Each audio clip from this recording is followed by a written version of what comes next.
মাস ধরে আন্দোলন করছি। এই ব্যাকডেট আন্দোলনটা কি? এই ব্যাকডেট আন্দোলনটা হচ্ছে আপনার করোনার সময় যে আমরা 3 বছর নিয়োগ সকল প্রকার নিয়োগ প্রক্রিয়া বন্ধ ছিল, তখন আমরা কিন্তু আমাদের বয়সটা আমরা হারিয়েছি, আমরা তো কোনো আবেদন করতে পারি নাই। তো তখন 2022 সালে সরকার যে ব্যাকডেট দিয়েছিল, সেই ব্যাকডেটের আমরা আওতাভুক্ত হয় নাই। কেন আওতাভুক্ত হয় নাই? আমাদের বয়সটা তখন 30-এর ভিতরে ছিল, এই কারণে আওতাভুক্ত হয় নাই। কিন্তু আমরা ক্ষতিগ্রস্ত হয়েছি ঠিকই।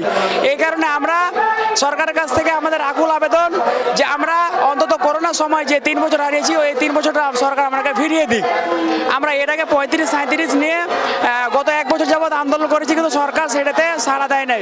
এই কারণে আমরা ব্যাকডেট নিয়ে আন্দোলন শুরু করছি। এই ব্যাকডেট নিয়ে আন্দোলন করতে গিয়ে আমরা, আপনারা অবগত আছেন, গত 2-3 মাসে আমরা টানা 50 দিন অবস্থান করেছি। হ্যাঁ, এখন এই অবস্থান করতে করতে, আন্দোলন করতে করতে আমরা এই পর্যায়ে এসেছি। এখন আমাদের যে সুপারিশটা, সেই সুপারিশটা বর্তমানে জনপ্রশাসন মন্ত্রণালয়ে আছে। এটা আমরা চাই যে এটা দ্রুত ক্যাবিনেটে উঠুক এবং আমাদের এটা বাস্তবায়ন হোক।